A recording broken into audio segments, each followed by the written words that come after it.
What's up, people? We is back. Hold up, man. Let me get my thing, yo. We ready to get it right. I'm ready to run in my car and grab that. What's the car? You got the You got the top lock? I need to grab my little thing out the car. What's up, people? Ready to get busy, y'all. Hold up. Hold up. Ready to get busy. Y'all know I'm always running behind. Yo, that boy, Sean Cotton, boy, he's a clout chasing son of a gun. You heard me. The man interviews Julio Foolio mother, then double back with the dude of the car. Man, he don't play no games. I be glad when our people start taking the stories to the people that care, yo, not just the people that want to pay them. You know what I mean? I think them stories can be way more productive. It can make a way bigger impact if we start doing it that way. This is my opinion.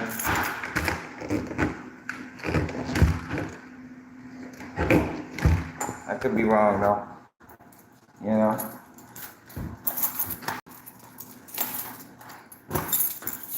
I could be wrong though. What the fuck? That?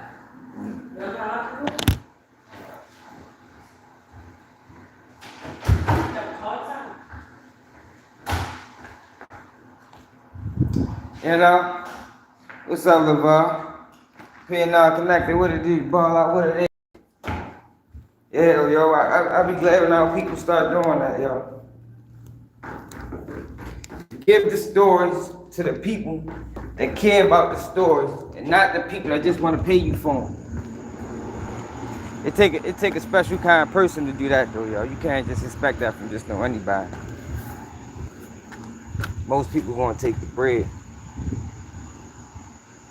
Charlene, what's up, baby? Most people, hey, y'all. I just found the brand in the city. Look, bitch, glow in the dark and everything. I just bumped across these two young niggas, brothers, doing their thing on the clothing line tip, yo. Hold up. I gotta shout them out, yo. I think that's Anthony Barksdale. Man, get with them boys, man. Look. Shit glow in the dark and everything. Look. Nice around the sleeve. You feel me? Not no cheap material, man. You gotta follow them boys on Instagram. What's that Instagram? And I paid for it. You know, they ain't give it to me for free. You know what I mean? Nigga ain't going Meek Miller. Y'all remember Meek Miller did that video? I got paid for it, you gonna give it to me? Nah, we don't do that, y'all. We support black businesses. You feel me? I get with them though, y'all. It's called motion. Y'all think that Instagram is yo, what's your Instagram, Bugs there? Put your Instagram in there, yo. Tell them niggas follow you on Instagram.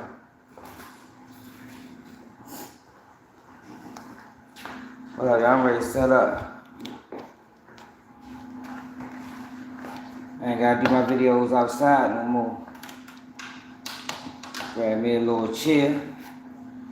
You know?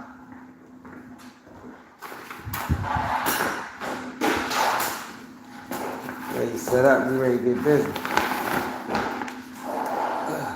Shit. We ready to get busy. Oh, shit.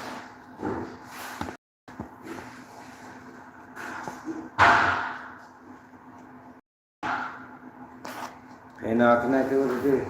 You got one of them boys' phones. What's that from? How old is it? But yeah, though, y'all. Umar Johnson say, hey, Boxdale, yeah, there you go. Y'all make sure y'all follow them on Instagram, man.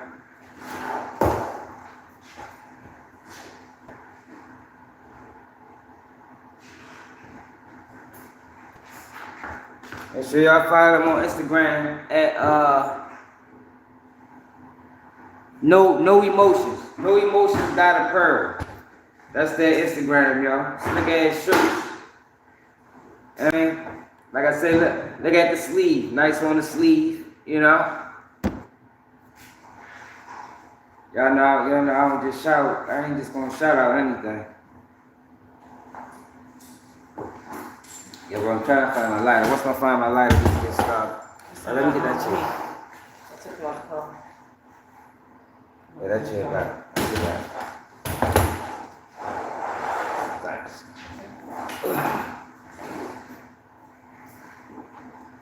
All right, so look. Dr. Umar Johnson says that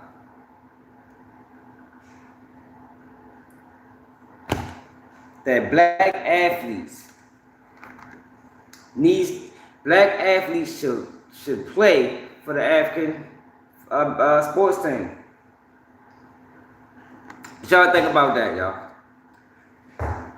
Do y'all think us as black Americans should play for African teams? Like, how would that even work? Like, what part of Africa? How many of us even know what part of Africa our that we originate from? I know I don't know. I do know my grandparents, my great grandparents on my father's side was slaves. But I don't know what part of Africa they from. But Dr. Umar Johnson say, man, fuck all that. I'm gonna let y'all hand for yourself. Let y'all hand for yourself, man. Old Dr. Umar. Umar Johnson, a wild ass nigga. Just like Sean Cotton.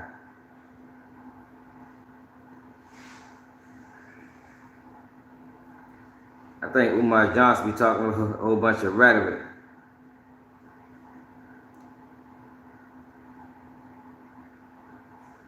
P&R Connector said, not till we get a better understanding of and for each other. Alright, there you go.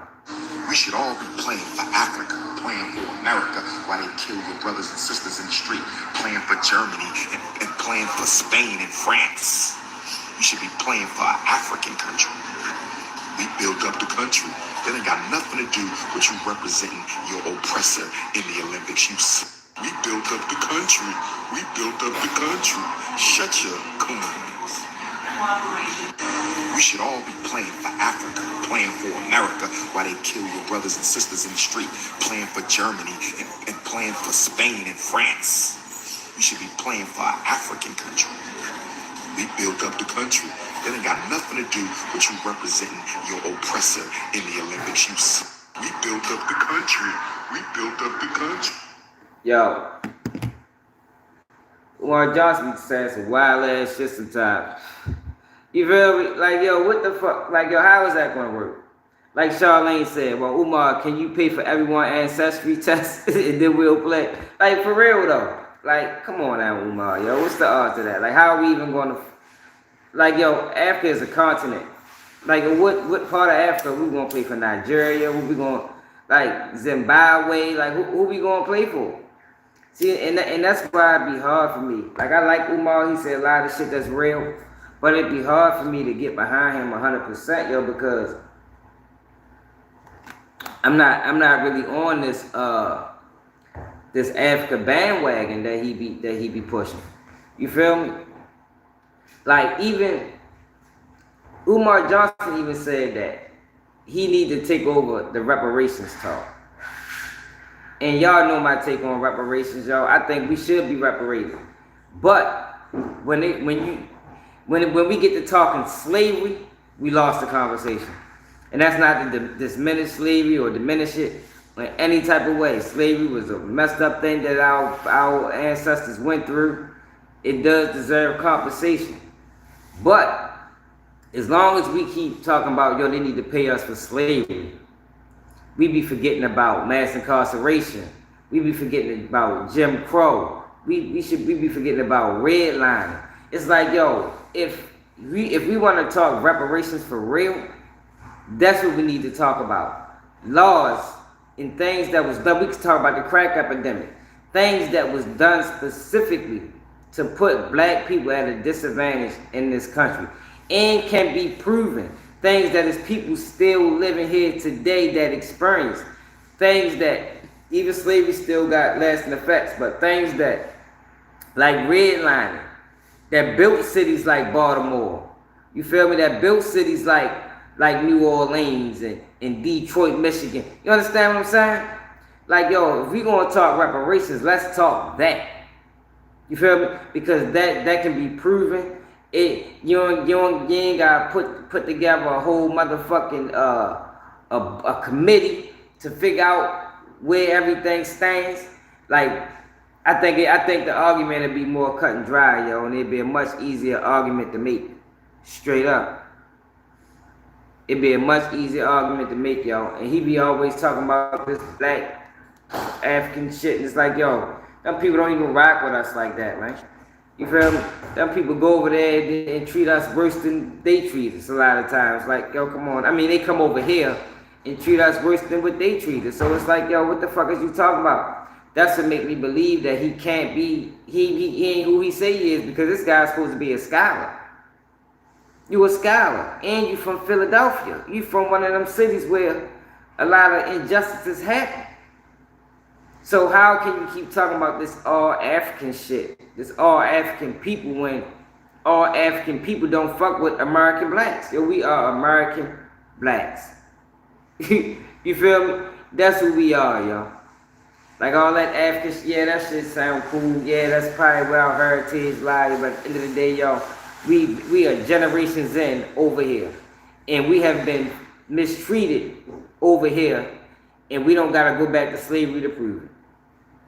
That's my take on that shit. That's how I look at it, yo. But I think that Umar Johnson is fucking tripping. You know, that nigga must be trolling or something. Like, it's like he say some of the wildest shit. He's starting to become like a Charleston White. You know, not on a disrespectful level, but he says some shit that you can't get with, but then he also say shit that resonates. It's like, yo, it started to seem like this a play that they be running with these niggas. You feel me? We gonna give them some bullshit, but we also gonna give them just enough so people support them. And it's like, come on, Umar, yo, you fucking tripping. Fuck, we gonna go over that bitch and play for Africa. Right, and still being mistreated. And that's what I'm just saying, yo. It's things that can be proven, that we can fight for, and that the United States should pay for. The crack epidemic, they should pay for that. You know, it's documented. It's documented that they used drugs to fund the war, and the drugs was put into our community, drugs and guns. Turned our murder rates sky high.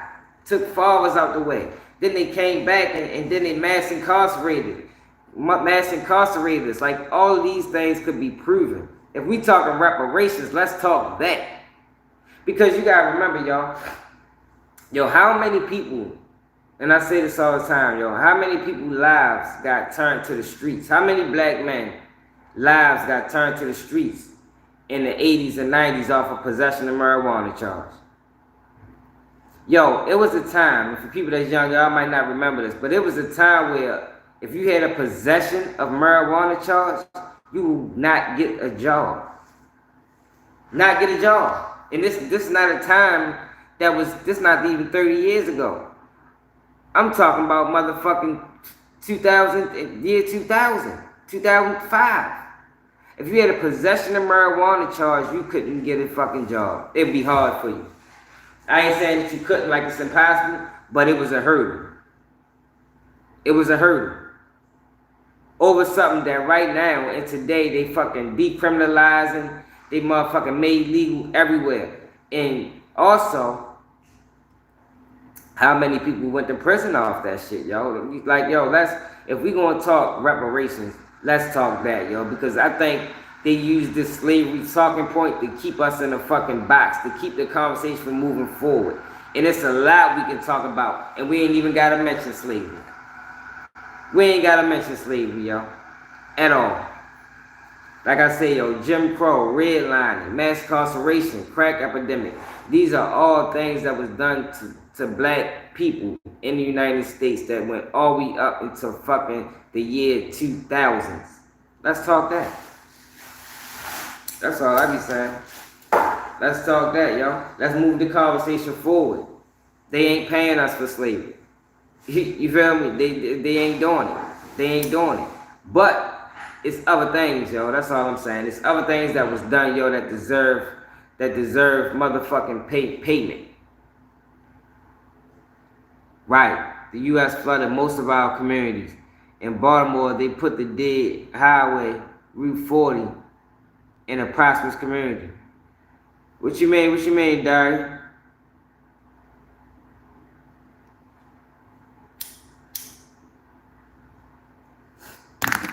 And like I say, yo, and that's why I be saying a lot of these people ain't right. Because if I can articulate this to y'all, why can't somebody with the knowledge of Umar Johnson's, you know, speak that? Why is he still talking about this all African people shit? Why is he still talking about this motherfucking why? I mean, and I want, like I said, I don't want to diminish slavery. Slavery was a terrible thing, and it happened.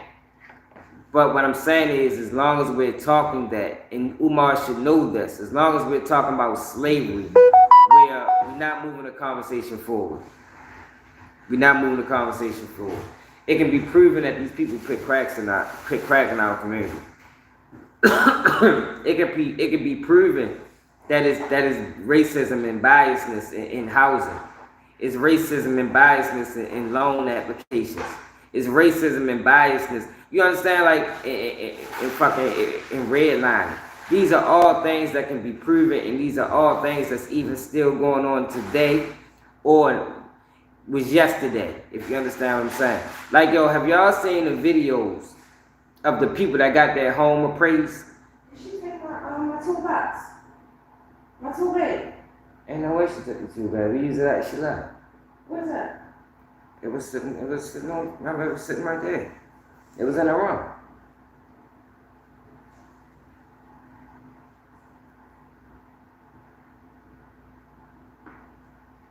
What's up, Steve? But y'all remember them videos of the black people who had their home appraised? And their home got appraised at something like $250,000 or $300,000. And then they took all the pictures off the wall and made it look like a white family. Like, yo, several people have done this. And then they appraised the home for like another $150,000. Like, yo, this is things that's still going today. Yo, I was talking, I was working with this girl, this white girl at my job when I was working. Yo, she told me she got in a car accident, y'all. Regular car accident. Yo, do y'all wouldn't believe how much money she said she got. She said she wasn't even hurt that bad. A regular car accident. Yo, the girl said she got $30,000. $30,000. How many of y'all got $30,000 for a regular car accident? Straight up. They gave me $40,000 for being in an accident with an 18-wheeler. And for the people that have been following my channel for a minute, I showed y'all the pictures. I think I got it in my community. I'm talking about serious accident. Mind you, my mother got something totally different. But $40,000 shouldn't even have been in the conversation for nobody involved in something that was so traumatic. Could have lost our life. I explained to y'all the situation. We was under the car. The motherfucking cab rocking back and forth. I'm saying the wheel spinning. Wheel spinning. I'm looking at the cab like, oh my God, this bitch ready to fall on us. Car shoots us out. Somehow we get detached back from the motherfucking 18-wheeler. We going down the embankment, roll straight into a tree. Boom! Whole windshield shattered. Man, I'm talking about, it was crazy. It was crazy.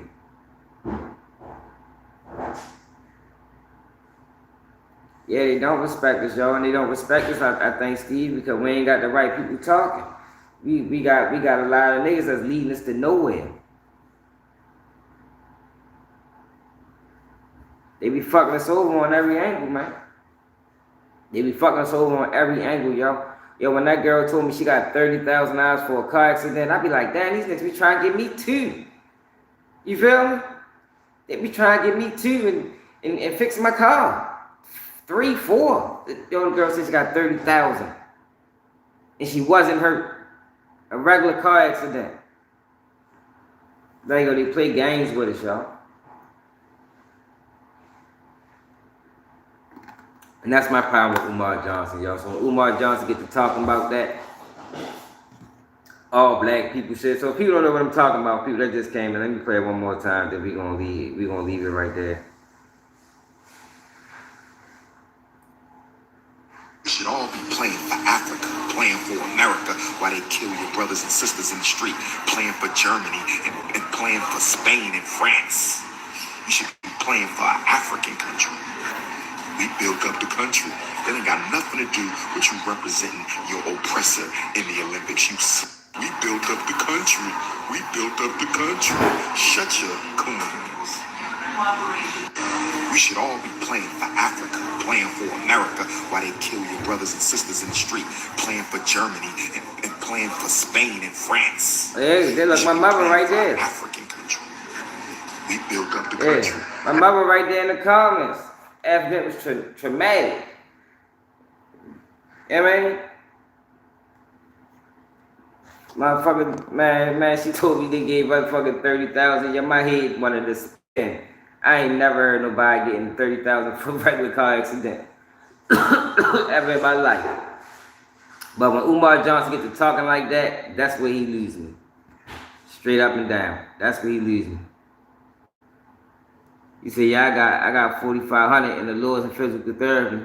Got the boat. Yeah, bro. That's how they do. That's how they do. It's crazy. Yo, but so everybody know that Diddy been going through everything he been going through and shit, right, yo? And for the longest time, people been wanting to hear what's going on with Young Miami, what's going on, why she ain't speaking. Normally she all over the internet, she always got something to say, but she seemed to be mute when it come down to this Diddy situation. So Young Miami is back, y'all. And she had a whole lot to say, yo, not even just involving Diddy. She even talked about her issues with JT. I want y'all to listen to some of the things she had to say. You know, City Girls and JT, y'all was having an argument on Twitter. You felt like, you know, she was making songs about you. She felt like you throwing a rock and hide in your hand. Where do y'all stand at today as City Girls and just as sisters, as friends? She ain't all good and it's not all bad. Like, we don't talk every day, but it's no beef on my end. I still look at her as family, but it's not like we on the phone, we chatting every day, or we checking in like, hey, you know, she posting my shit, I'm posting her shit. It's not, I won't say we beefing, but it's not. Do you feel like taking it to the internet, or do you feel like things that happen behind the scenes have went too far that it'll never be the same motherfucker the old days? I feel like once we go to the internet, it's kind of like I'm the type of person, like, if we feel some type of, so when it... Yo, sweep the, I got 2 cash apps yesterday, $5 cash apps. Sweet to everybody that sent me the cash app, man. I can't ever check it from this phone. So that's what she had to say about JT. This is when she had to speak on Diddy. These days, how are you? I ain't bring us this far to go back when all of these allegations and lawsuits came apart. Why didn't you speak? I said I was going to tell my truth. What was your experience like to Diddy? Why do you think that you are so heavily involved in everything? Like everything that comes out about him, like you said, it's automatically, well, what you think? Well, how you feel? What you got to say? Because people feel like I was Diddy's biggest cheerleader and I made him my brand. And I feel like Diddy was on brand for me. I got with Diddy and brought him into my life. I had him at the office. I was still doing Rich Roulette and the Split. All right on. Ari. Stuff on my head. I didn't never think I was bigger than the program. To Diddy, Why do you think that? I met Diddy at Free Party, and I met him when he was in a love era. And I met Diddy when the world was celebrating him and giving him his flowers while he was alive. Like he was getting the Global Icon Award, the Lifetime Achievement Award, the Key to the City. He had a new album that was coming out. So I was celebrating him with the world. And I just feel like everybody trying to crucify me for it. Like, you was his biggest advocate. You was his cheerleader, but I was just celebrating when the world was celebrating him. So why am I being crucified, or why am I being separated? Yeah. When I was dating him, it was love, love, love. The frequency is how we used to laugh. That's like, you know what I'm saying? It's always, what's up, queen? Yes. So I just felt like I met him like in a whole new era, and that wasn't my experience. Yeah, that's what it looked like. At Free Party, and I met him when he was in a love. That's what it looked like. She and I came met back to Diddy hand when that the world was freedom. celebrating. So why, when all of these allegations and lawsuits came apart, like, why didn't you speak? Because I can't speak on something that wasn't my experience, and I can't speak on something that I don't know. I can't speak on these allegations because I wasn't around at the time.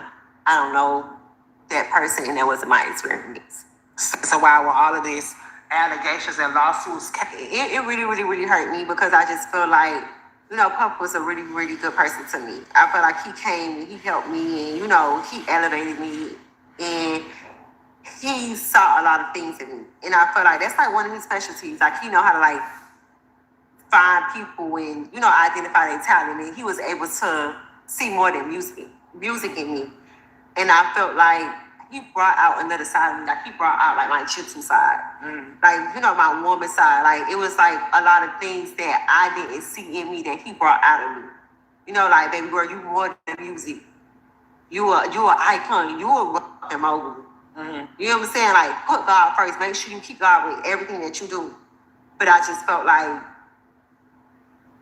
when all of these things came out, I just needed to take a break and focus on what's important. It was just me and my career and my family, and just, you know, let him navigate and figure it out on his own, because it So basically, she separated. It really, really, really hurt me because I just felt. Basically, she's saying she separated from Diddy, right? She ain't say a whole bunch of nothing. Yo, do y'all believe him? Do y'all believe that with all the allegations that been going on and what people been saying about Diddy, do y'all believe she's saying none of that? Like, if we watch Diddy beat the shit out Cassie on camera, I would say this. I don't think niggas that move like that, I don't think those are isolated incidents. You feel me? I think he might be a habitual offender. But that's just my opinion. Now, would she stand for that? Would she go for that? Shit, if the money right, you never know. But it don't seem like she answered any of those allegations, because her name came up in lawsuits too. You know what I mean? They was talking pink cocaine last time we heard her name and Diddy's together. You can say free Diddy. Yeah, Diddy a wild ass nigga, yo. But I wanna do something different. Cause I was before I came on live, I was trying to watch this interview that Sean Cotton did with the guy that posed a shot, supposed to have been in the car with Julio Foolio got shot. Let's listen to that, yo, because I want to see how Sean Cotton constructed this interview, because I think he a clout chasing motherfucker, man. I really do. I think he a clout chasing ass nigga. 4 months into my freshman Like year. I said, yo, I be glad when these people that got these stories, these stories that people want to hear, I be glad when people, with one person to be like, you know what, man, I ain't going with the status quo. You feel me? I'ma help build up one of our own. I had to learn how to become a Instead of keep going to these niggas mom. and let these niggas just Guys, this is Peggy. let these niggas vulture out the story, because they don't really give a fuck about the story for real. I mean, about the situation, they just care about the story. AKA I be glad when they go to somebody that actually care about the situation. happens. AKA dog pool. Get a good look. Her nipples are this. Yeah, I see. I mean, he probably did. I see though. I'm gonna let it ride. Oh man, here we go. Live from Jacksonville, Florida. Right now we got Ởmerta 5 on the couch, man, on Say Cheese TV. How you doing? I'm chilling. Cooling. What you doing? Yeah, I see. I mean, he probably did. I see though. I'm gonna let it ride. I'm gonna let it ride. All right, man, here we go. Live from Jacksonville, Florida. Right now we got Ởmerta 5 on the couch, man, on Say Cheese TV. How you doing? Yeah, man. Catching a lot of people's attention with this record, June 23rd. Yeah. Just surpassed 100,000. So, Ởmerta, born and raised in Jacksonville? Yeah. What part? North side. Okay. What was that like growing up? Hey, yo, he ain't just do that, yo. Yo, he did not just do that. Sean Cotton, yo, come on, bro. Did y'all see what he just did? Yo gave that man's song an honorable mention.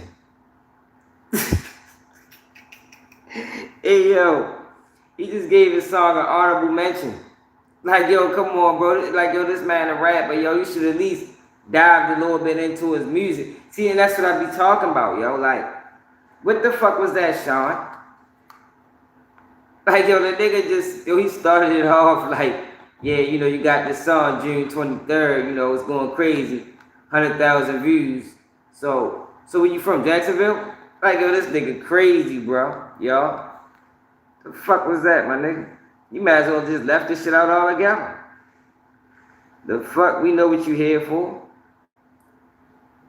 These niggas be wild, man. Cool. I mean, it really wasn't that same old. And we just badass kid. Yeah. Yeah. I know he need the money. At what age did you start rapping? All right. Let's see how long he's sticking I was on. probably like 12, 13. I ain't take it serious until I was like 17. Okay. So and was you just what? He realized what he did, yo, so he had to take it back to the rapping. Freestyling or yeah, like I used to put like little videos of me rapping on the phone. Mm-hmm. Just like, you feel me, used to write stuff, record on the phone, post it on Instagram, rapping on the phone, stuff like that. All band lab and all that. Yeah. What made you take it serious? My homeboy. Feel me, they just used to always be like damn, like, yeah, you be snapping, like, you need to get your fat ass in the studio. So I got my fat ass in the studio, bro. Yeah. Did you know Foolio growing up? Nah. Not growing up. Like, I met bro like probably like 4 years ago. Okay. Yo, that's dangerous, yo. That's dangerous, Julio. Yo, when you in it like when you into it like that, you don't got time to be meeting niggas along the way. That's the same shit Young Thug did.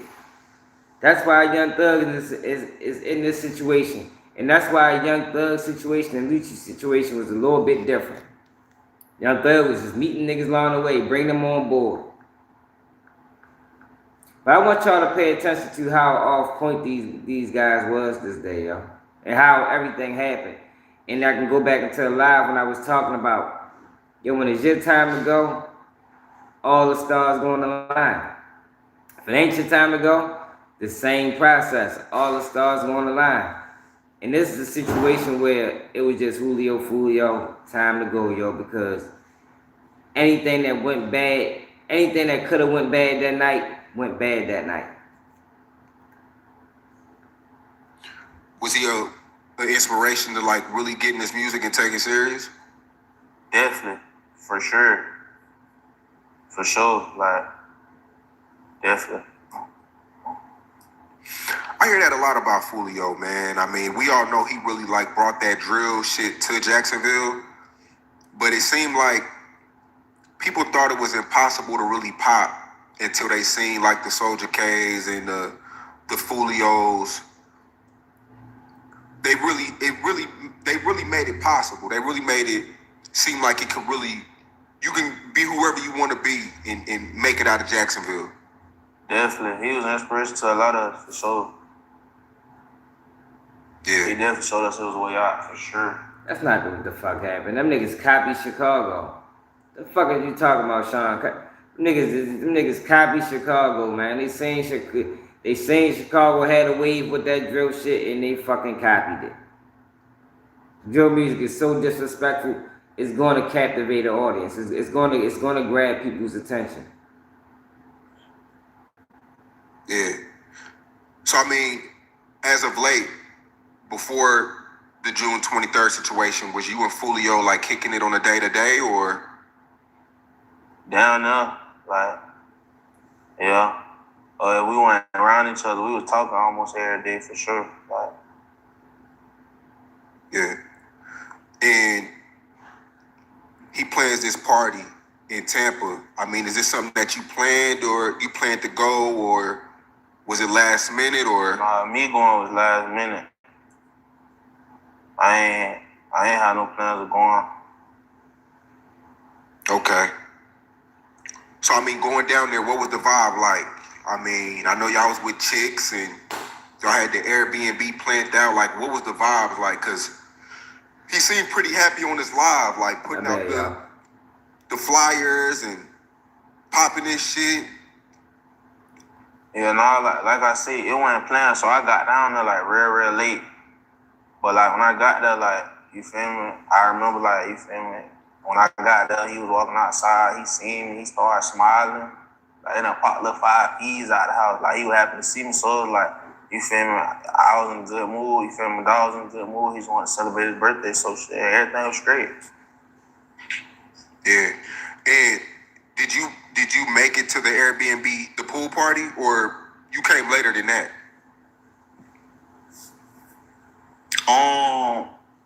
I ain't gonna say it was really no party when I got there. No, it was like everybody was just chilling. Then he hadn't made everybody get up, take shots and all that. Okay. That was about it. So later that night, y'all go to the after party, the club? Yeah. Okay. What was that like? How was y'all acting? Foolio was turning up and shit. Y'all was with the females and shit. Well, yeah, we were chilling. I was just like on beat. I was just watching everything. I wasn't really too much in tune with everything that was going on as far as like having fun. I was just on beat, like just watching everything. I ain't really no club type. Like, I don't like the club. Being outside of Jacksonville. there is no way you was watching everything, young nigga. There is no way you was watching everything, young nigga. You had 2 cars following you at 2 separate spots. There is no way you was watching everything. But this is what happens though, y'all. A lot of these young niggas be thinking they on point, but they don't even be on point. Niggas be outside, high as shit on Xanax with the strap on them, talking about I'm good, I'm straight. Whole time you ain't checked that corner in 30 minutes. You ain't walked around this block. You ain't walking up down this block in an hour and a half. See, I don't know what this generation version of watching everything and on point is. It ain't the same definition that we had back in the day. I'll tell you that now. Cause there's no way you can say you was on point. But you had 2 cars, not one, but 2 cars following you to 2 separate locations. There's no way you was on point. I wouldn't even allow them to say that on my platform. Being in Tampa, is that like a place where you kind of don't have to look over your shoulders and you can, it's kind of like a vacation? Definitely. I definitely felt a lot safer all the time because we hadn't been up. Yeah, for real, Clemson. You feel me? And it was great. So you feel me, definitely.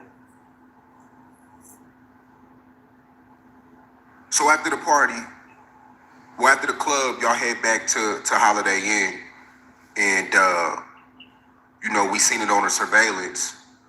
Are you in the same car as Foolio? Yeah. Okay, so Foolio's in the passenger side. You're behind him? No, I was in the driver's seat. Okay, you were the driver? Yeah. Okay. Can you take us through? See, I don't know.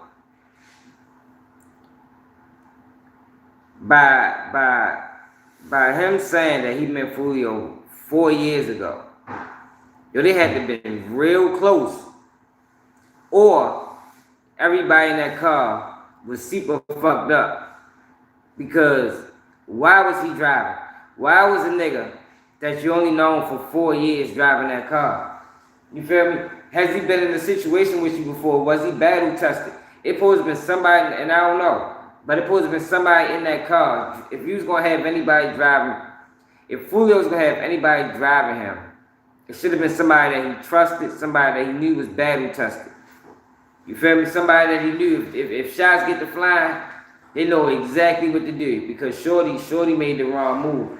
And I know in those type of situations you gotta think fast. That's why he should have. That's why he should have made sure that he had somebody in that situation that was in the know. Hold on.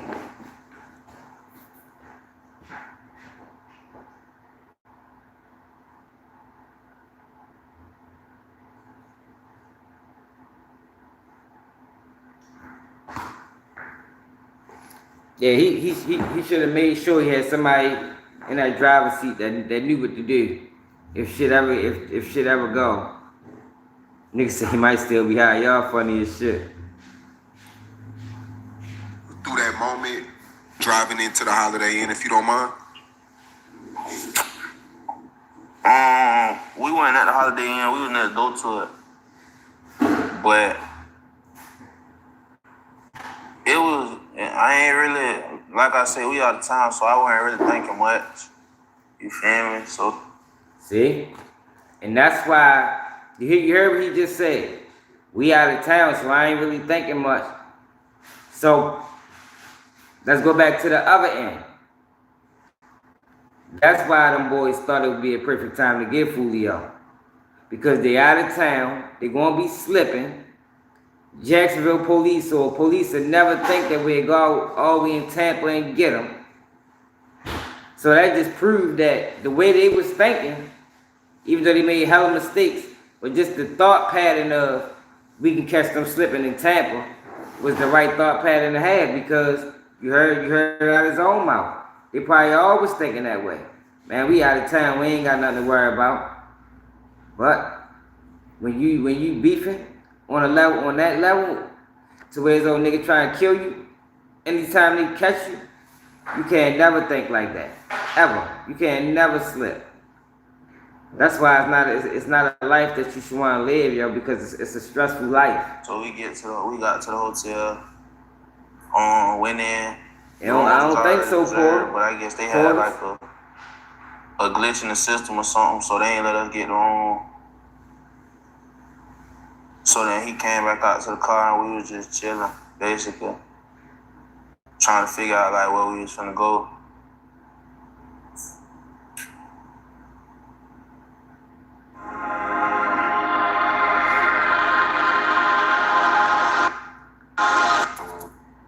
You see what I was saying, though, y'all? Hold on. So basically, y'all were just chilling outside the Holiday Inn when the whole glitch in the system. Yeah, we was just sitting in the car on our phone looking for another hotel. Dangerous move. So you already got they got kicked out the Airbnb. Glitch in the system at the motherfucking at the Holiday Inn.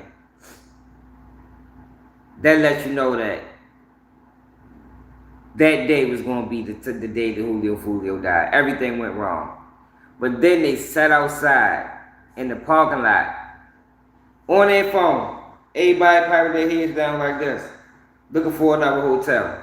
They probably didn't see the first shots coming, y'all. Straight up. They probably didn't even see the first shots coming.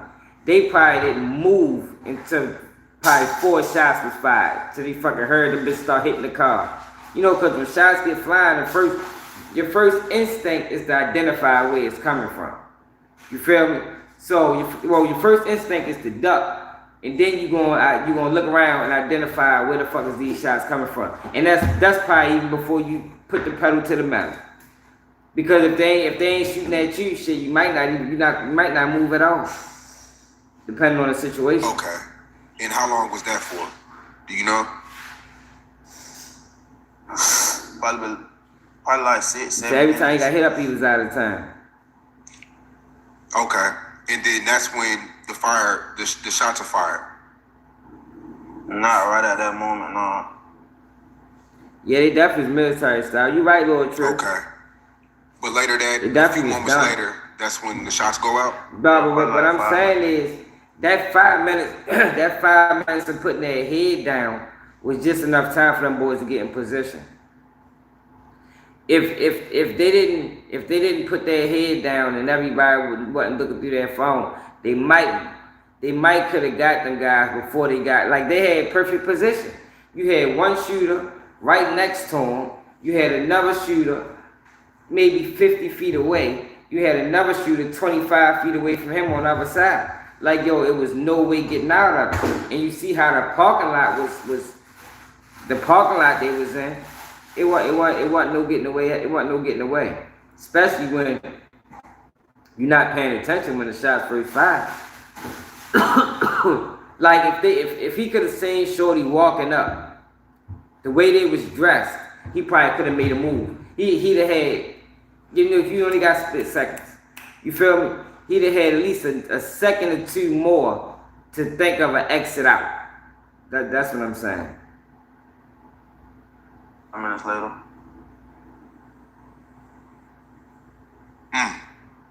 What's going through your mind at the time? As they were shooting. Yeah. Get away. Shit, I just want everybody to make it home. So on the surveillance, I could see that you like sped off. Yeah. And then it was 2 guys ahead. With their weapons. And how many times were you shot?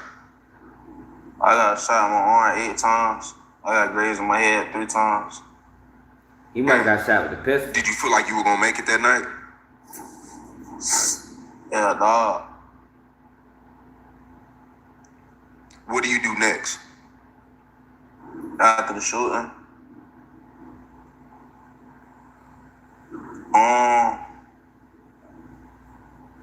After I stopped the car, I just, you feel me? My first thought was Portal, that's what I'm saying. That's what I'm saying. I don't even like doing that even, and I ain't even into nothing. You feel me? So if I'm beefing like that, but what happened was they thought they was safe. They thought they was out of town, and that's exactly what them boys wanted them to think. That's why they moved on them in Tampa, because they're gonna be slipping in Tampa. We might not get him in Jacksonville. He keeps sliding away from in Jacksonville, or sliding away from us in Jacksonville. But in Tampa, he gonna be relaxed, and that's what they played on, and that's exactly what it was. Everybody was good. Was Foolio responsive right there on the scene?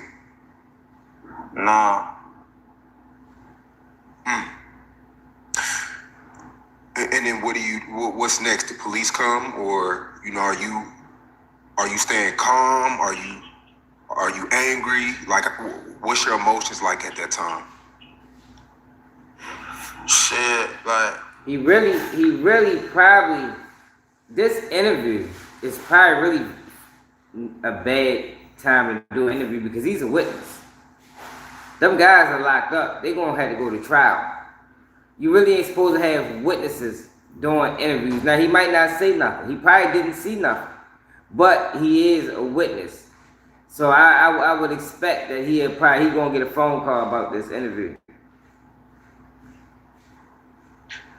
Well, this interview is gonna come up in court. I ain't even gonna say like, yo, this interview is gonna do great for the defense lawyers. You understand what I'm saying? And Benzo, Sean Cotton just interviewed Julio Foolio's mother.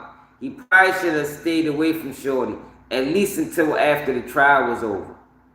But since he on clout time, goddamn well he can't wait that long. So I was scared of nothing. You feel me? Like, cause this ain't the situation. Like, wasn't nothing new to me. So it was just like I said. You feel me? I just had to handle it accordingly. No, it was 3 cars. They was in a 3-car convoy. But then I realized my arm was broke, and he wasn't responding. So you feel me? In my mind, I'm just like, damn. You feel me? I need gas money, but I don't get paid till next week. What should I do? He definitely ain't playing. Just download the earning. You'll probably pay Shorty a big bag for this interview. Because it probably was a bidding war. But this interview, like I say, this interview is actually a great thing for the defense team. Maybe just get the fuck out of the car, make sure ain't nobody, make sure they ain't trying to come like finish.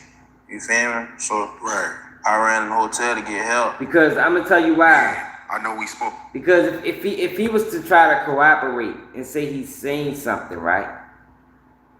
This interview can be played in court to say, well, when you did that interview, you said y'all was looking in y'all phone. You know, y'all was looking for someplace to stay, so how could you possibly say who shot? You understand what I'm saying? The other night, and I'm like, you were grazed 3 times in the head, right? Yeah.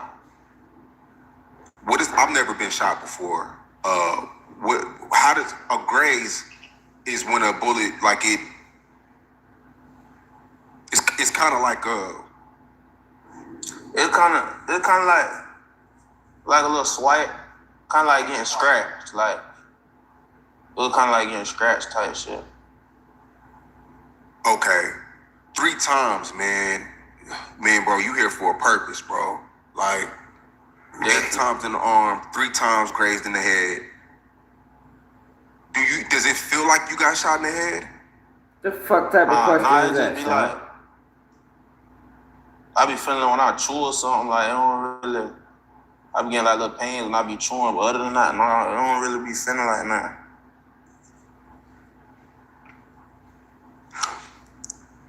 Was anybody else in the car at the time?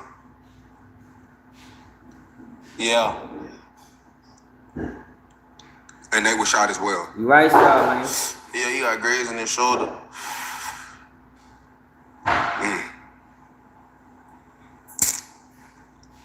You get taken to the hospital.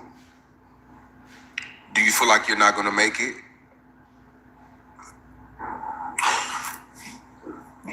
Nah, at that point, I had not like kind of assess the situation.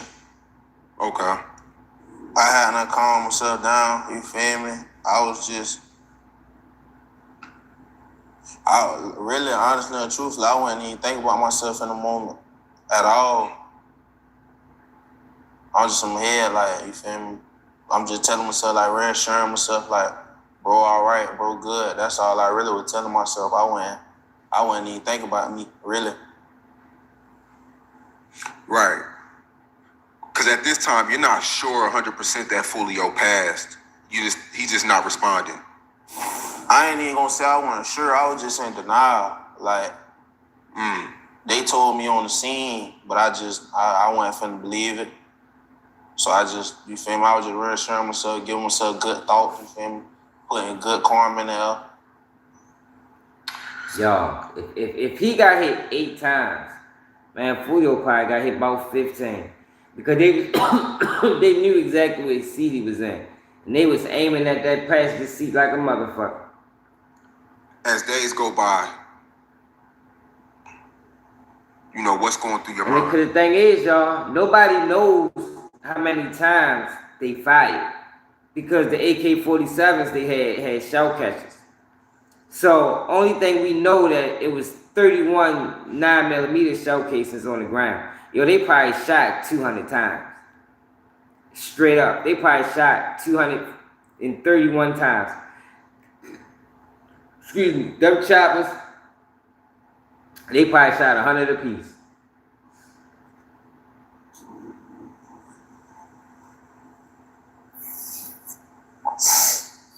Shit. Remorse, guilt, blame. Really? What I tell y'all, what I tell y'all be happening, y'all, when motherfuckers die. Remorse, guilt, blame.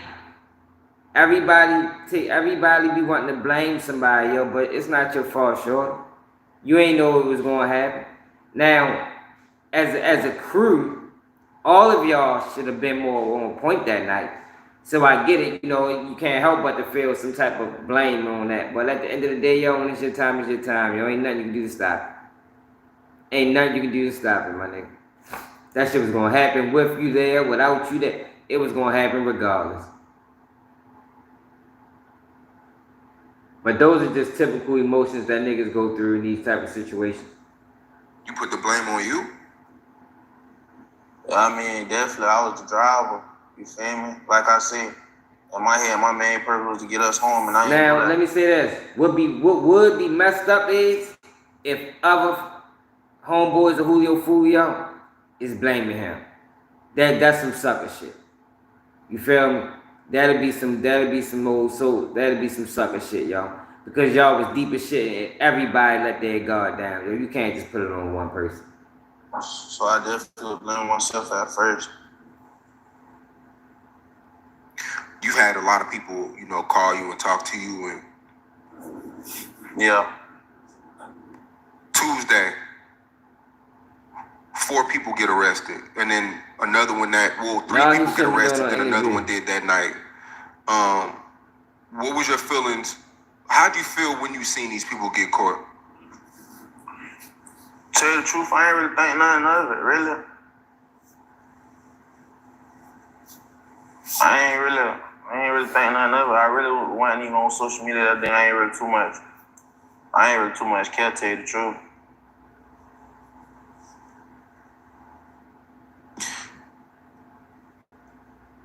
Everybody was pointing to the girl when you know how social media is, but people say that the girl was there that night at the party. Can you confirm that? I don't even remember seeing her. Okay, you don't want to speak on it. No, I just ain't remember seeing her. Sean trying to fuck the case all up. Okay, my bad, I didn't hear you. Sean Cotton working for the defense. Like, yo, these niggas crazy, bro. Police probably gonna contact Sean Cotton after this. Fuck contacting him. They gonna hit say cheese. Like, man, what the fuck is you doing, man? You fucking up our case. This nigga's a fucking witness. So you didn't see her? Nah. And then you got people saying that she set y'all up, she dropped the location. You can't confirm that? Nah. He wouldn't have I'm known in the blind anyway. just like y'all. Let me tell y'all something, y'all. Even if he did see her there, denial is not going to allow him to ever admit that. You feel me?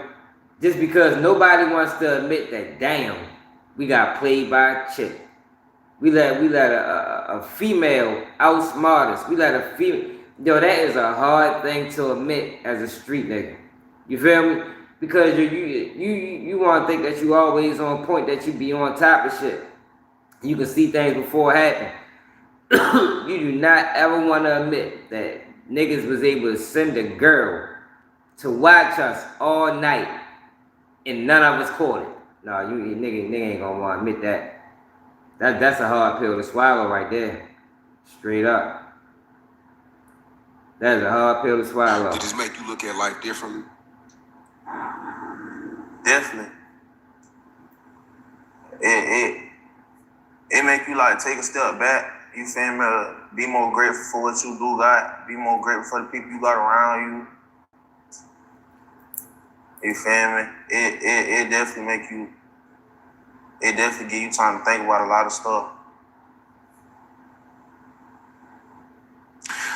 I remember we was on the phone a couple days ago and you said it's fucked up that this shit had to happen for people to know that I could actually rap. Yeah. It's fucked up that I had to lose my friend to get notoriety on my music, to get interviews, to get people to reach out to me. And I felt you on that. Definitely.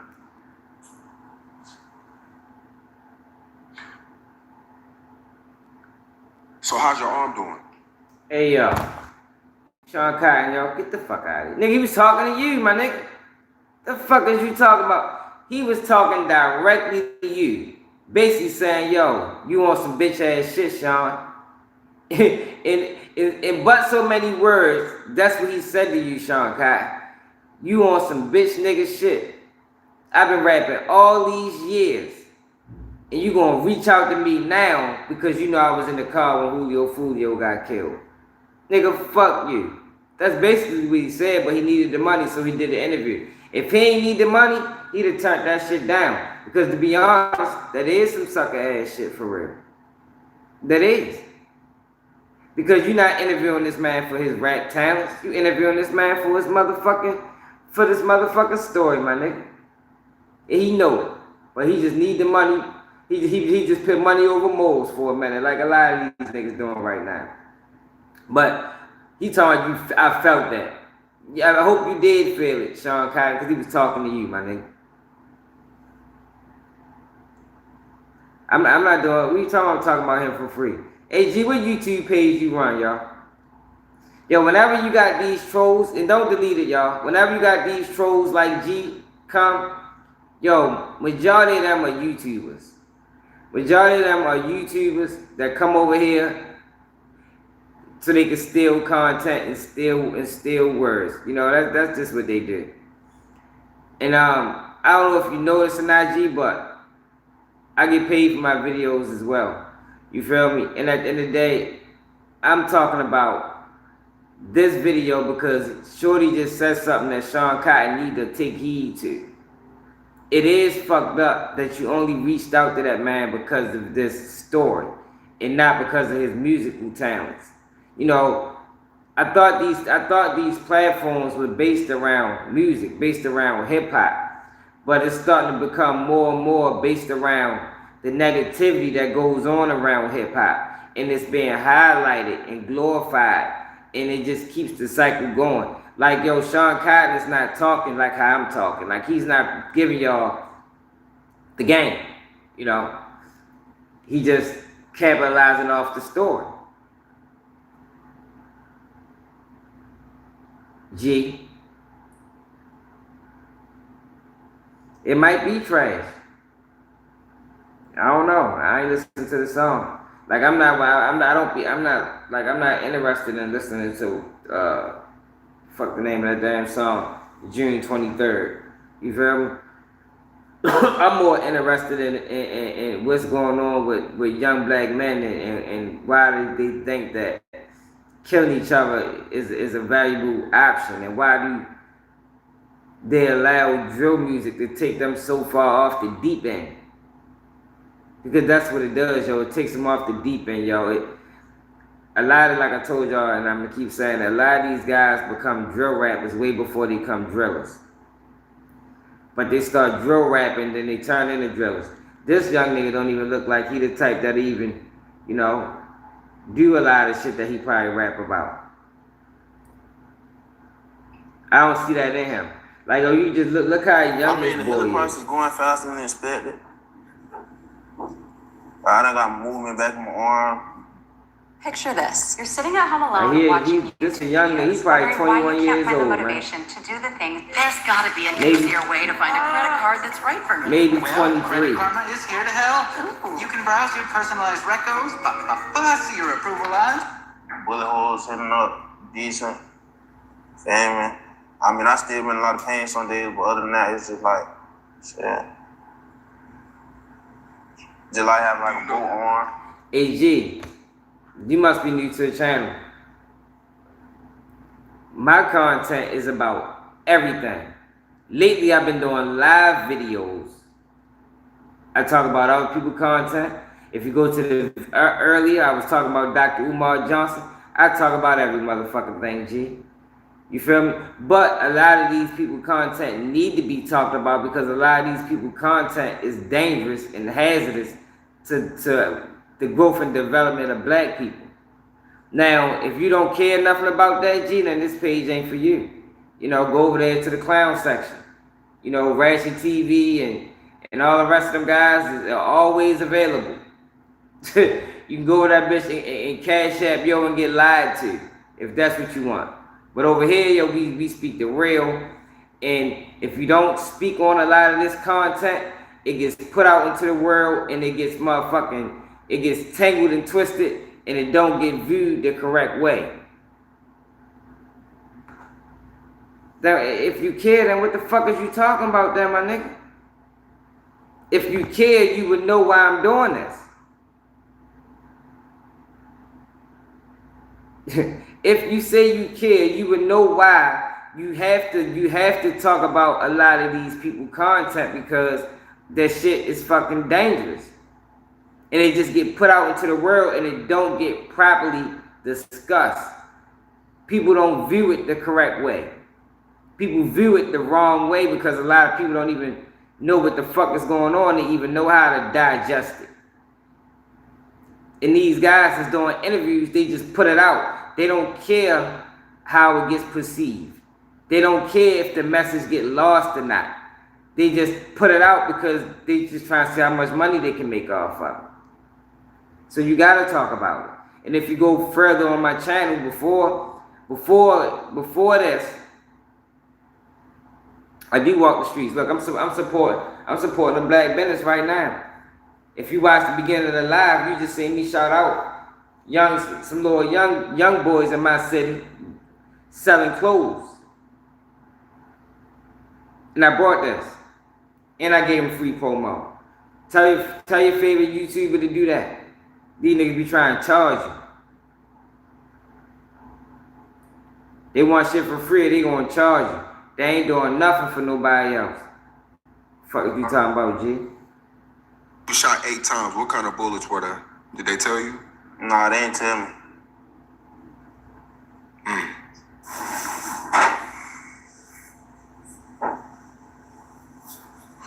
But you most definitely taking the music thing serious now. I've been taking music serious. Yeah. Way before this. What do you have to say to all your supporters and everybody who's just been, everybody that's this period though, that's watching this interview? Like, what do you have to say to them about everything? I mean, to the supporters, it's just like, appreciate it. Thank you. You feel me? More coming soon.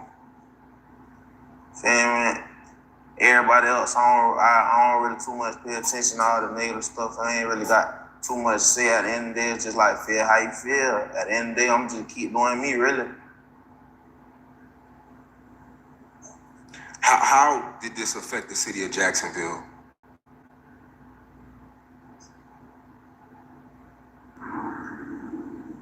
It's boring now. See, yo, and this is another thing, yo. Sean Cotton, yo, that's why he don't need, yo, he can't bring out what needs to be brung out in these interviews, G. If you want to know why I reviewed it and why. Yo, he could have brought out so much more from this young nigga that just went through that traumatic experience. Like, yo, I haven't, even the interview he did with the mother, it didn't hit. Yeah, it was an okay interview, but it didn't hit. Like, yo, when you got these stories, yo, it's certain aspect of the story that you need to deliver. You got to hit a home run on. Like, yo, with this young nigga and everything he went through, he should have talked to him about the streets, decision making. You know, like yo, real things, yo, that these young black boys are going through, yo, that they need help and guidance to figure out how to get the fuck out this shit. Where's your mind frame at now?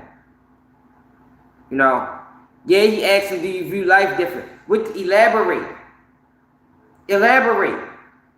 He just answered the question and it went on. No, I need you to elaborate. What do you mean by that? You know, are you still, is drill rap still a thing for you? Being as though you just lost your friend to drill rap. Do you still think drill rapping is an option, you know, to get you where you want to be in life? Are you really outside in the street? Like, yo, like it's so much that he could have did with this young man that just went through that shit and he failed at it. But people will say, yo, this was a great interview. Yo, but it's like, no, it's not, yo. Not when you know how much that goes into this shit, yo. It could have been so much talked about that people could have really been like, damn, yo. Just like the mother. You know how many mothers going through the same exact shit? That's what I be saying, yo. It's not about the person. It's about the story. Julio Foolio's story ain't no different from nobody else's. The story that Shorty went through ain't no different from nobody else's. And you can highlight things. You can show that. But these guys are not interested. And I don't think they can do it. They can't do it because they're not from it. These people need to talk to people that's really from it, like people that been through this shit or got friends and family that died in this shit.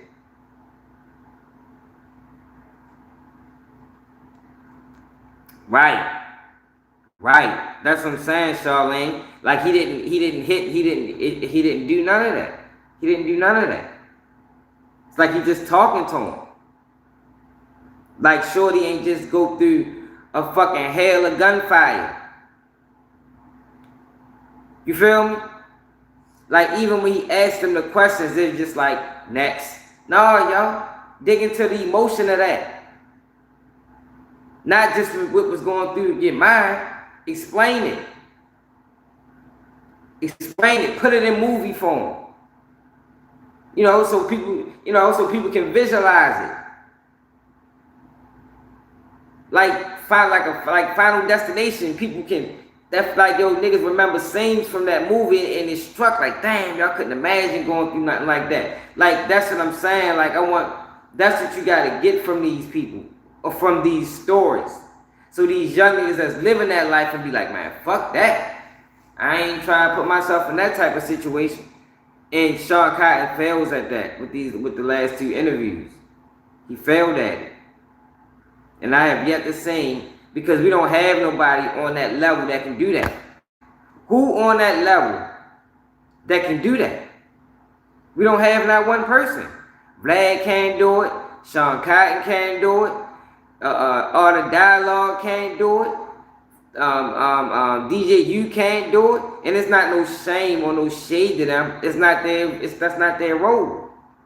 They not, they don't know enough about it to do it. Like, he's not capturing the emotion of the situation. He's not capturing it.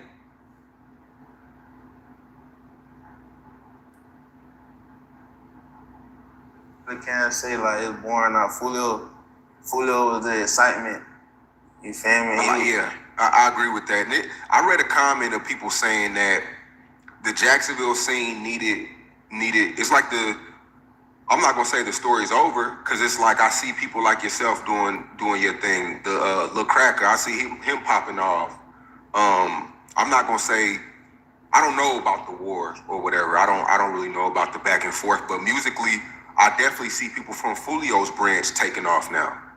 Have you ever wondered why we are paid every 2 weeks? So basically, Sean Cotton is saying, yo, y'all gotta keep killing, yo, to keep this shit going. That's basically what I just heard. Since Foolio was dead, Jacksonville music scene is going to die down because the biggest op is gone. Y'all got to create some more beef to keep this shit going on and keep y'all name buzzing, or else it's going to fade. Did y'all just hear that, or is that just my mind? What he should have said is, now I think this would be a good time for y'all to transition y'all music. You feel me? Focus less on beef, because that was a thing in the past. It blew your city up. Now take that, yo, and run with it. Run with it. You got the formula now. You got the eyes now. Take that and run with it. Not what's next. Foolio did. What y'all gonna do? You got people from Julio. I don't know nothing about the back and forth, but that's what you're talking about, Sean. It's obvious. That's what you're talking about.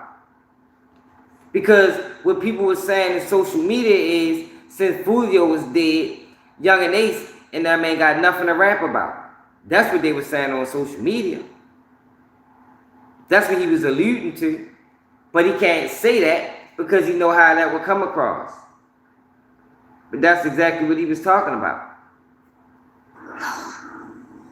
It was doing anything. But Foolio was the entertaining guy. Like, he was the heart of the rap scene, if you ask me. Yeah, definitely. Entertaining. Niggas is losing their life. And niggas is calling it entertaining. There's nothing entertaining about black men getting on songs, dissing each other, dissing dead folks, what ultimately ends in them either going to prison for the rest of their life or dying. that's not entertaining. It wasn't entertaining about shit the fucking Julio Foolio was doing. That shit was fucking disgusting.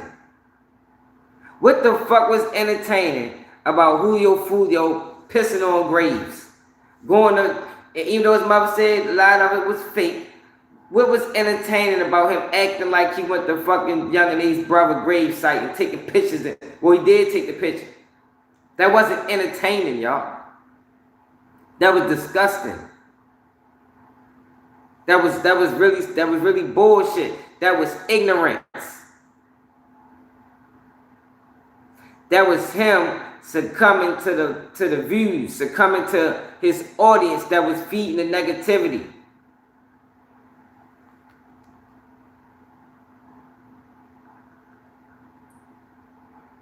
You know, and I feel like everybody pretty much knows that whether if you like Foolio or not, Foolio was that guy that he made it exciting.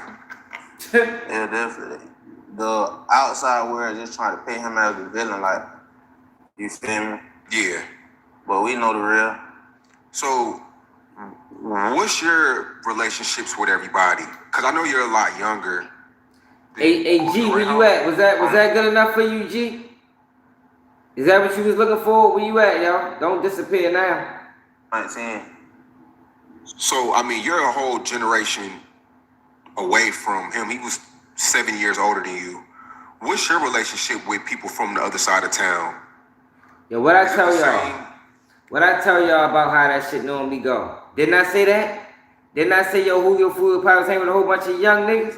Because what happens is, y'all, as you start getting older, a lot of your homeboys that you came up with, you know, when you start to get to 26, 27, and you still want ignorant shit, a lot of them motherfuckers start going to prison. A lot of them niggas start changing. A lot of them niggas start dying. So when you still stuck in that mode, what you gonna do? You gonna start hanging with the young niggas. You feel me? And now, you see, so that's why Julio Foolio probably was with nothing but young niggas. Or niggas that was at least a couple years younger than him. So everybody was looking at him to be the eyes. Everybody was looking at him to stay focused, you know, because they looked up to him. It wasn't a situation where everybody was on the same level. That's how they slipped like that. The minute his eyes was down, nobody was paying attention. Everybody was asleep. Everybody was asleep. That's how it went. That's how it went like that for him, y'all. I said that. Y'all remember I said that? One of them videos? I don't know what video it was. Is it the same relationships or is it a little different because you're younger? As far as like the people that, this whole Jacksonville war shit, like where do you stand at with it? Man, I'm just a rapper. Cause and the reason why I asked that too, I'm not trying to be on no and the crazy thing about it is, Shorty probably really is just a rapper. But what he did by doing this interview is he just put himself out there. Now you're not just a rapper no more. Now you in the mix. Now you in the beef.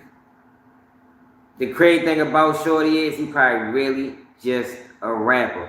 But most people watching this interview gonna say, man, he answered that the right way. No, y'all. Look at this little nigga. When I hear this, you can look at Shorty in his face. I don't know how clear y'all can see him. Shorty ain't. Nah, this is probably the first time he ever went through something like that.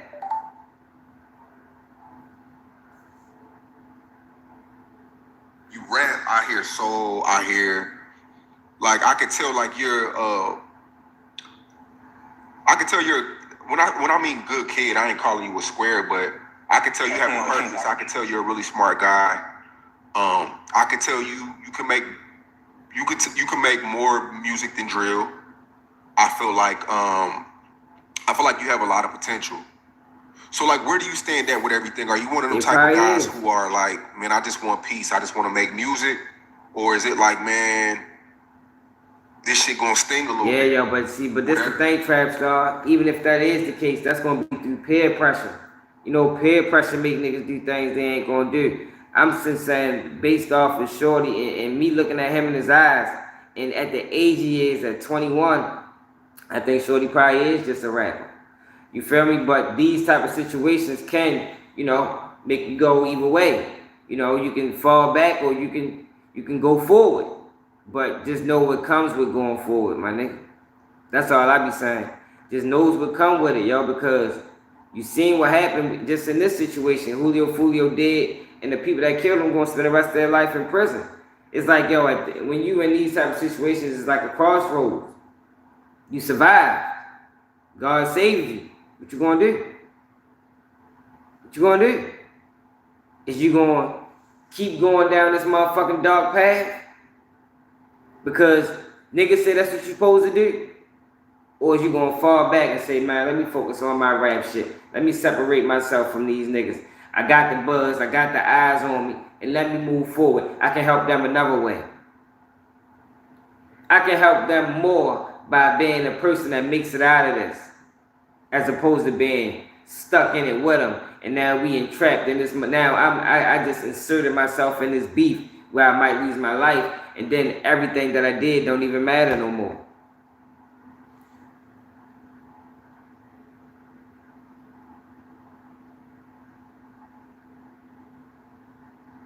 Yeah, I know the thinking. I know the thinking. Whatever, I'm with whatever. I mean, it's just like, it's really just like this shit. It's like, you feel me? I done took losses. You feel me? I done took losses. So it's just like, really, it's like, I just want to make music. You feel me? I just want to rap. You feel me? But it's just like, I'm just stick to what I know, stick with the niggas I know. I don't really too much be invested into the war or whatever they call it. You feel me? I'm just a rapper. Those 5 people that were arrested, had you even seen these guys before? No. Nah. Told you. No. You don't know them niggas. So when they got arrested, you were even confused. Hell yeah. I was like, what the fuck is this? Like, but it's just like, shit, all right. Because the females, it seems like people knew her, though.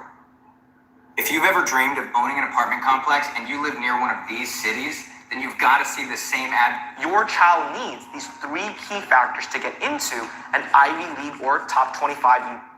I mean, shit, they probably did. I did. Nah, Trap Star. He ain't just saying that. Yo, this man 6-7 years. He's a kid, bro. He ain't just saying that. Them boys that killed Julio Foolio was like, yo. I mean, how can I explain this, yo? A lot of Julio Foolio day one homeboys are dead. They did. Lots of them. The guys that Julio Foolio was beefing with, one of them was 30. One of them was 27.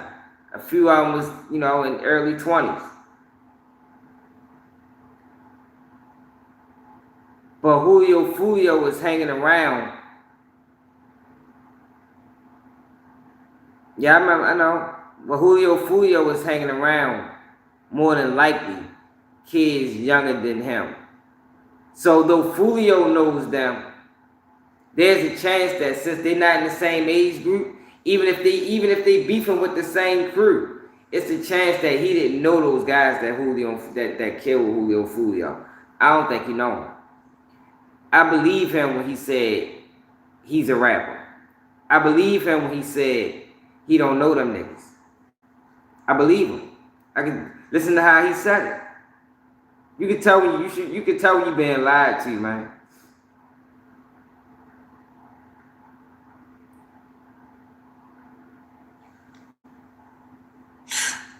Are we going to get more music from you?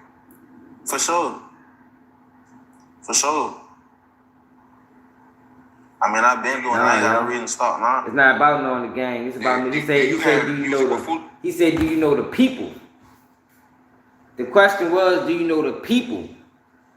He probably know the gang, because they've been at it for a while. He probably from around the way. but that don't mean he knows the people, y'all. Like I said, y'all, Julio Foolio was probably hanging with the young niggas. I bet if we was to find the ages of the people that was in that car that he got shot in, I guarantee all of them was young niggas. Because when when you start getting up to 25, 26, 27 years old, and you still in the streets, a lot of your homeboys is dead, yo. And if you still living that way, you gonna be hanging with the young niggas. You gonna be hanging with the young niggas. I done seen it too many times. And that's how they got caught slipping, because everybody was looking for. He was the nigga that supposed to paid attention. And that's not how it's supposed to be. It's not how it's supposed to be, y'all. The nigga with the money is not the nigga that's supposed to be paying attention. It's supposed to be y'all niggas. Y'all, yeah, I gotta pay attention too, but y'all are the niggas that's supposed to protect me. Y'all gotta pay attention more than I'm paying attention. But since Julio Foolio was the guy, if he slipped, they all slipped. If he slipped, they all slipped. That's all I'm saying. I'm trying to tell y'all, it's the same story, y'all. It just different players, y'all. Same game, different players, y'all. It don't change. It don't change. I said that before, yo, when I was talking about when niggas was talking about where the OGs at. And I was talking about how a lot of niggas is in prison. And then the guy or dead. But the guy that's on the streets, he might be an older nigga. And he out there with the young niggas.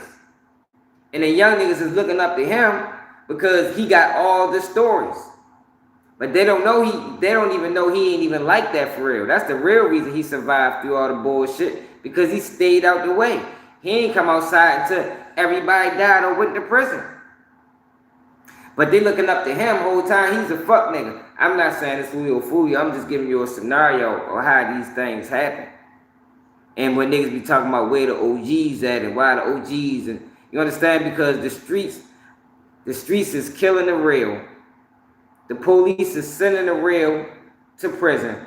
And then you left with fuck niggas that when they outside, all they gonna do is crash out the young niggas. They the ones that's gonna have the young niggas doing shit in the streets that they themselves have never thought of. You understand what I'm saying? Like it's just a sad situation, y'all. And it just boiled down to them niggas they wasn't on point.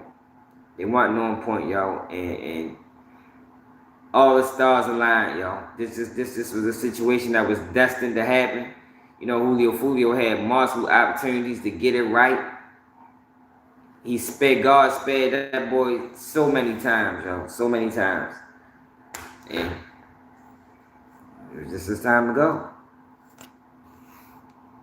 It was just his time to go, man. Straight up.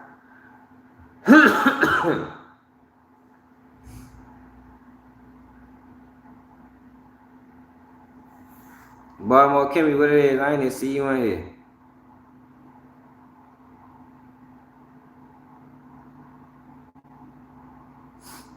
Yeah, you're right. That is what Get Back, man.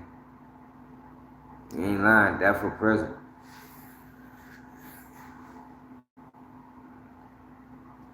Yeah, but then y'all know, I guess K.I. is having a movie, y'all. K.I. from Chicago.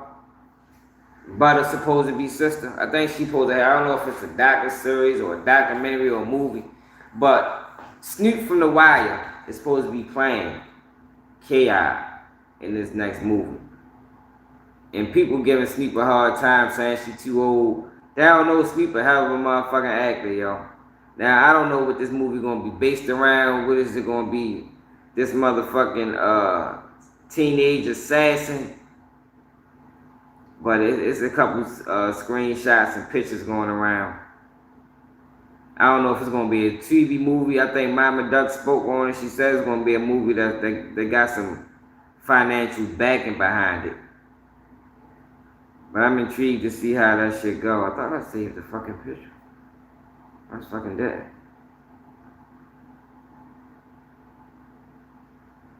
No, that's dead. Hold on. I know where I can find it.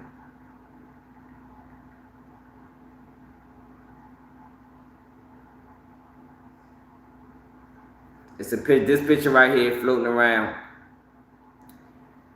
People talk about she look too old and all that shit. I think we gotta see how the movie come out, y'all. It should be a good movie, yo. Salute to Snoop for still working. Niggas don't know, Snoop is definitely a rat too. You feel me? At the end of the day, you know, some Baltimore shit, people outside the city probably ain't know that, but Snoop is definitely a rat. But we'll see how that movie motherfucking work out. And see how that shit go. But I think she gonna do it.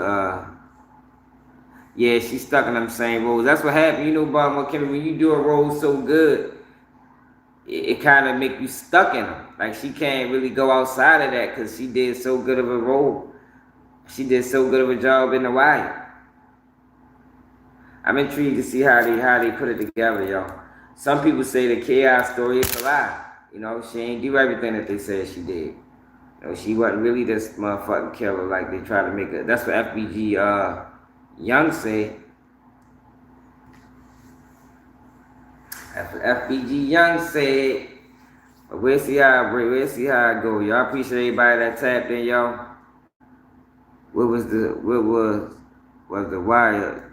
Yeah. Not the whole thing, but yeah, it was a true story. It was about the nigga Avon Barksdale. Wire was definitely a true story.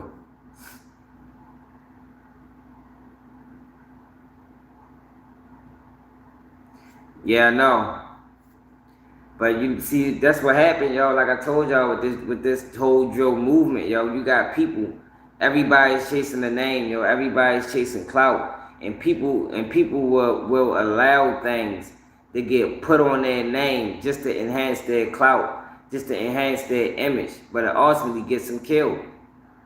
Yo. It's fucked up, yo. Like I don't know how to reverse it. It's been going on for so long right now where people be trying to live up to expectations that social media put on them, or expectations that their fan base put on them.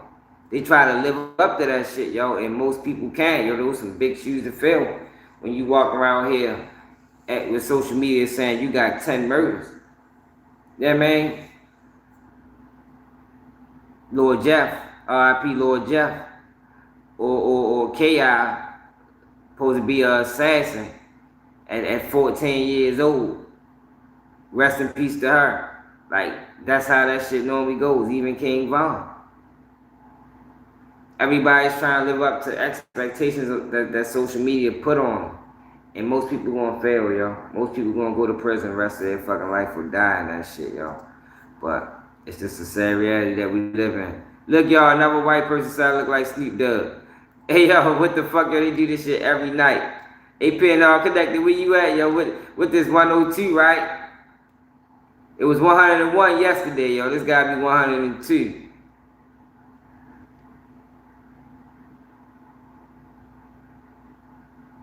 Yeah. I remember that. Yo. But my phone on 1%, yo. Y'all know my phone always. I appreciate everybody that tapped in.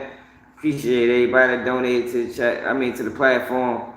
Hit the like button if you can. If you can't, come back, leave a comment. It's another day of KBG News. And I'm out.